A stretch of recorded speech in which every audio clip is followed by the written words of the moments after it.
Buenos días, damos comienzo a nuestro noticiero de hoy con las novedades impositivas y previsionales de la semana, continuando con el mes de agosto.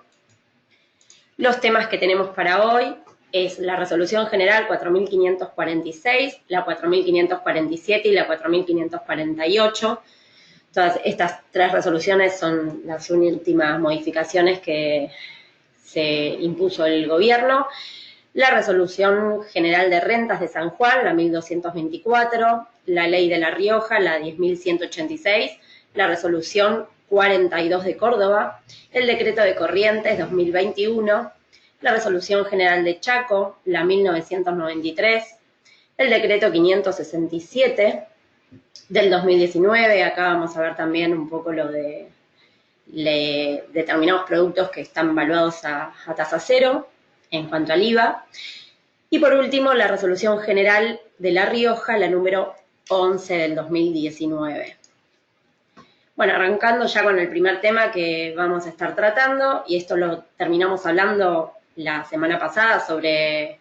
el decreto 561 del 2019. Cuando hablamos la semana pasada no se había reglamentado todavía. Bueno, ahora ya se publicaron las resoluciones en cuanto a este decreto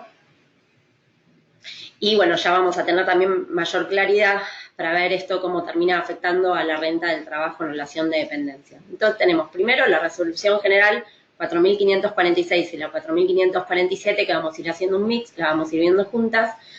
Acá la CIP publica mediante estas resoluciones,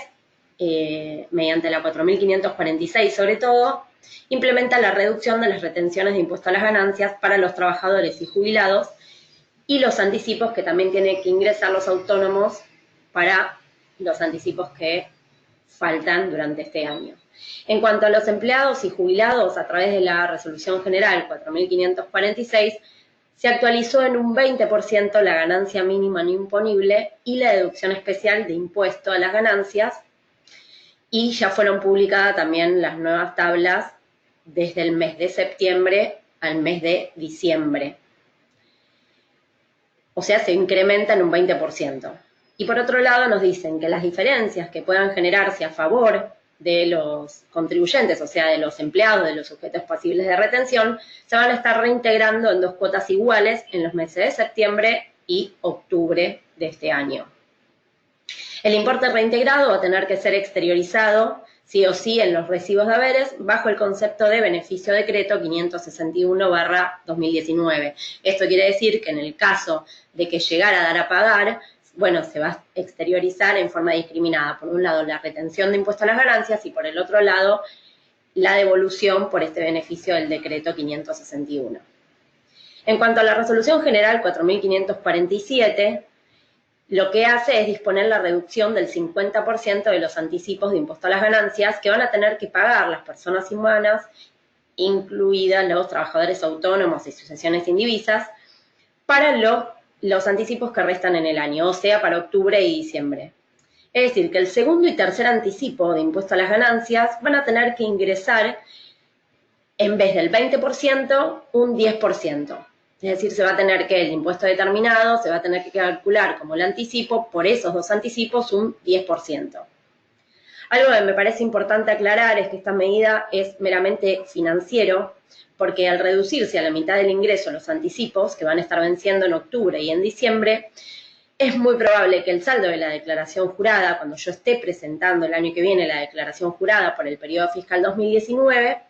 es probable que me dé más a pagar que en el caso de que hubiese ingresado los dos anticipos como correspondía por el 20%. ¿Qué es lo que se puede hacer ante esto? Bueno, lo que podemos hacer es hacer una proyección para ver si efectivamente nosotros estaríamos pagando para el 2019 un impuesto a las ganancias menor a lo que se había calculado el año pasado. Entonces, podemos pedir una reducción de anticipo en el mes de octubre y mediante esta reducción de anticipo, en el momento ya directamente voy a estar ingresando el 10% tanto en octubre como en diciembre de estos anticipos. De esta forma lo que voy a lograr es que al pedir una reducción de anticipos, cuando llegue la presentación de la declaración jurada, bueno, no voy a tener este efecto financiero que antes les comenté. Algo también importante que me parece que está bueno aclarar es que en el caso de estos sujetos autónomos, como para los empleados en relación de dependencia, los aumentos que se generan en las posibles deducciones es solamente como adelantar el beneficio del año que viene, del 2020, porque según lo que establece el artículo 23 de la Ley de Impuesto a las Ganancias, estos montos solamente van a poder ajustarse anualmente por el coeficiente que surja de la variación anual de la remuneración imponible promedio de los trabajadores estables, que es el RIPTE, correspondiente al mes de octubre del año anterior al de ajuste respecto al mismo mes del año anterior. Tal cual es lo que nos dice el artículo 23. Con lo cual, estos incrementos es como para aliviar un poco el bolsillo, por así decirlo, de los empleados en relación de dependencia para estos meses, y ya se estaría ajustando el año que viene cuando se estén realmente incrementando las deducciones y modificando el artículo 23. Bueno, por un lado entonces se les da este beneficio a los empleados para poder aliviar el ingreso de bolsillo, y en el caso de los sujetos autónomos se reduce el porcentaje de los anticipos para aliviar también un poco a estos sujetos con el impuesto a ingresar durante esos meses, o más bien con el anticipo a ingresar durante esos 2 meses.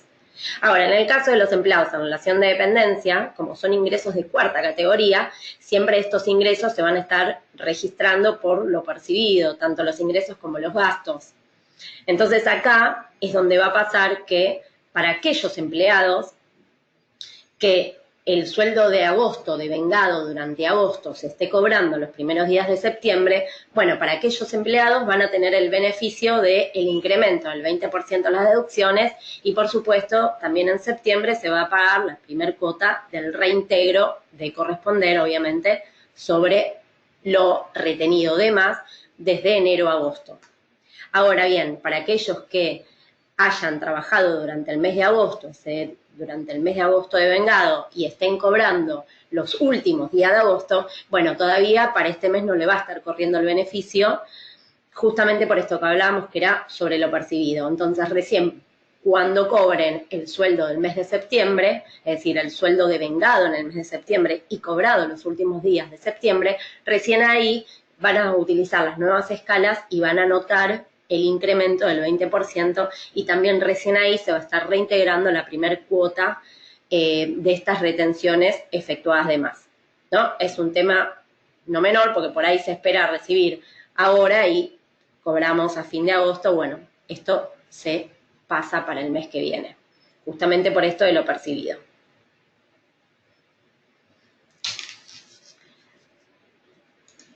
Bueno, ya cambiando un poco, pasando a resolución, tenemos la 4.548. Esta fue otra medida tomada, que se habilitó la ampliación de los planes permanentes de facilidades de pago, que me van a permitir regularizar las obligaciones impositivas de los recursos de seguridad social y las aduaneras.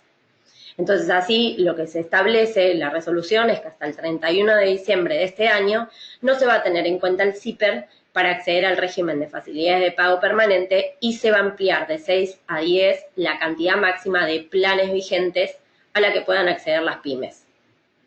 También con estas medidas, aquellos sujetos que tenían un CIPER con perfil de riesgo medio o superior, lo bueno es que van a poder acceder a reducciones en las tasas de financiamiento y a una mayor cantidad de cuotas en los planes de pago. También se estima, por información brindada por la FIP, porque todavía esto no fue reglamentado, es que se encuentran pendientes otras medidas que contemplan la extensión del plan de facilidades de pagos no permanente dispuesto por la Resolución General 4.477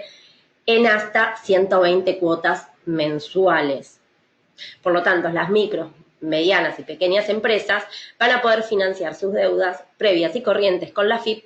hasta 20 cuotas y con un interés mensual máximo del 3% según esta resolución, ¿no? Bueno, también en el caso de los préstamos que fueron tomados con UVA,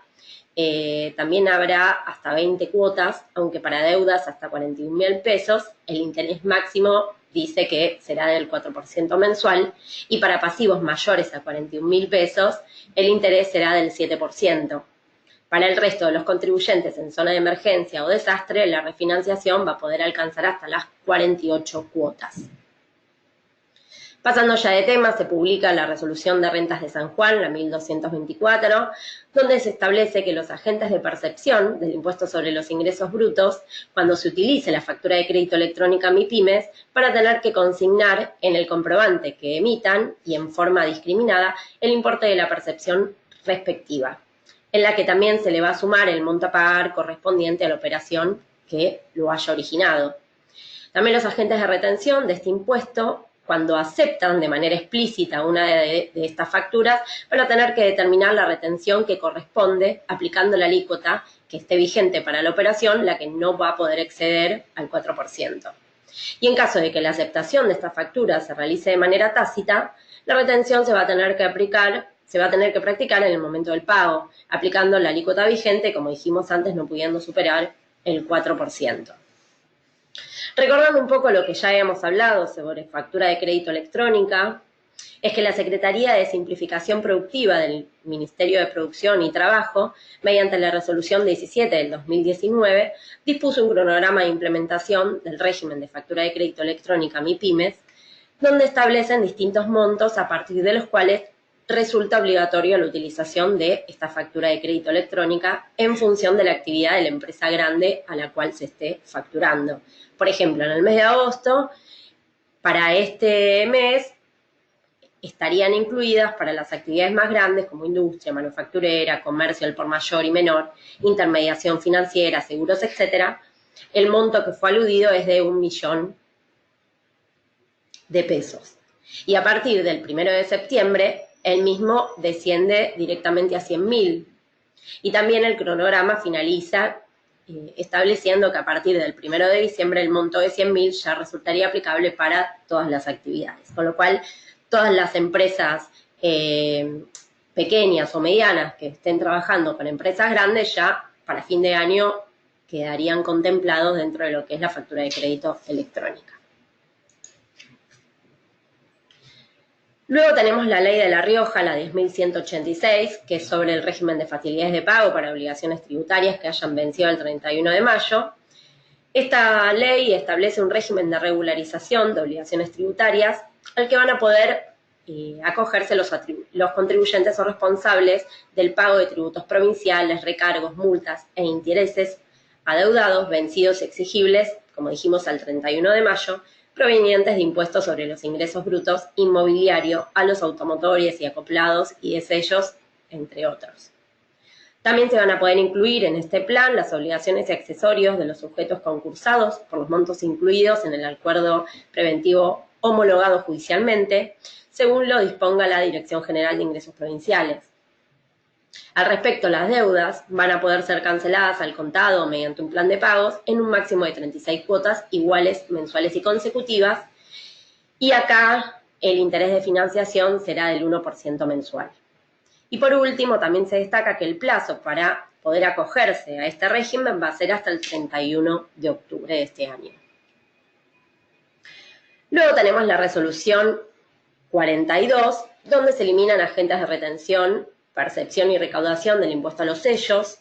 La Secretaría de Ingresos Públicos de la provincia de Córdoba entonces elimina, a partir del 5 de agosto, sujetos de la nómina que venían existiendo para agentes de retención, percepción o recaudación del impuesto de sellos.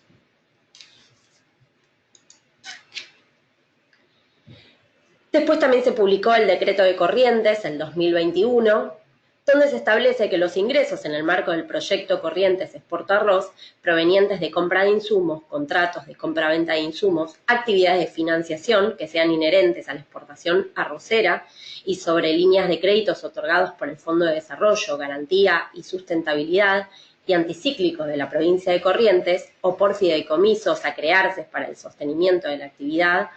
van a estar grabadas, nos dice la resolución, a la alícuota del 0% en el impuesto sobre los ingresos brutos. También se exime del impuesto de sellos a las operaciones contenidas en contratos de compraventa de insumos, suscripción de pagarés, otorgamiento de mandato amplio de exportación de arroz, cesión de derecho de cobro de divisas y contratos de conformación de fideicomisos financieros y otorgados en razón del proyecto Corrientes Exporta Arroz. Bueno, la próxima resolución general que fue publicada es la de Chaco, la 1993, donde se otorga la exhibición temporal del impuesto de sellos para la compraventa, inscripción o erradicación de automotores. Entonces, la Administración Tributaria de la provincia de Chaco suspende desde el 15 de julio hasta el 30 de septiembre inclusive la aplicación del impuesto de sellos para las operaciones de compraventa, inscripción o erradicación de automotores sin uso o 0 kilómetros cuando el valor de la operación nos dice sea igual o inferior a 750.000 pesos, que se perfeccionen, instrumenten, acrediten y se registren ante el registro de seccionales de la propiedad automotor de acuerdo a lo que establece la ley de Chaco, la 3026.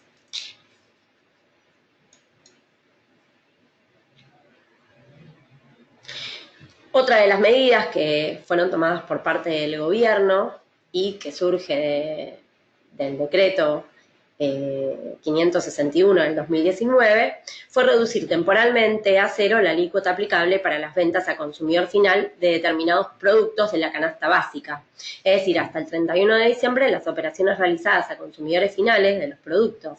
que ahora vamos a detallar se van a encontrar grabados a una alícuota 0 en el impuesto al valor agregado. Estos productos van a ser aceite de girasol, maíz y mezcla, arroz, azúcar, conservas de frutas, hortalizas, legumbres, harina de maíz, harina de trigo, huevos, leche fluida, ya sea entera o descremada, pan, pastas, yerba mate, mate cocido y té, yogur entero o descremado. Algo importante a destacar es que por tratarse de productos grabados con la alícuota 0, ¿sí?, en las operaciones que realizan con consumidores finales, los créditos fiscales que hayan abonado estos contribuyentes por aquellas adquisiciones que se vinculen con estas operaciones de venta grabadas a tasa 0, van a poder computarse este crédito fiscal en su totalidad, así como lo establece el artículo 43 de la Ley de Impuesto al Valor Agregado sobre el beneficio que se le da a los exportadores. O sea, se le da exactamente el mismo beneficio, porque también está alcanzado una alícuota 0. Ahora, hay que tener en cuenta que se encontró bastante discrepancias de precios, o sea, uno estuvo viendo, yendo por ahí a supermercados, yendo a mercados más chicos, entonces hubo bastantes discrepancias de precios debido a que hay muchos negocios más chicos que se niegan a aplicar este descuento. Entonces, en algunos supermercados, ya ni bien salió publicada la normativa, se observó que los valores de los productos que ya estaban involucrados en el beneficio impositivo no figuraban, por ejemplo, con el precio en la góndola, pero sí en el ticket de venta se encontraba discriminada la quita del IVA con la leyenda de que estaban alcanzados al 0%. En otros supermercados ya difundieron directamente este comunicado de la quita del IVA a estos productos de la canasta básica, pero bueno, esto es como para entender cómo está manejándolo, porque de un día para el otro tuvieron que hacer todas estas modificaciones. En definitiva, lo que se está haciendo con esta baja temporaria es poder amortiguar las subas de precios en la canasta básica alimentaria.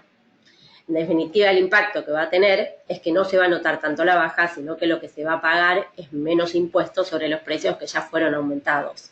Entonces terminaría, en cierta forma, absorbiendo el aumento de estos últimos días. Vamos a ver cómo sigue todo esto, porque la idea es que justamente se note la baja de este impuesto y no que esto me lo termine absorbiendo el aumento que hubo la semana anterior.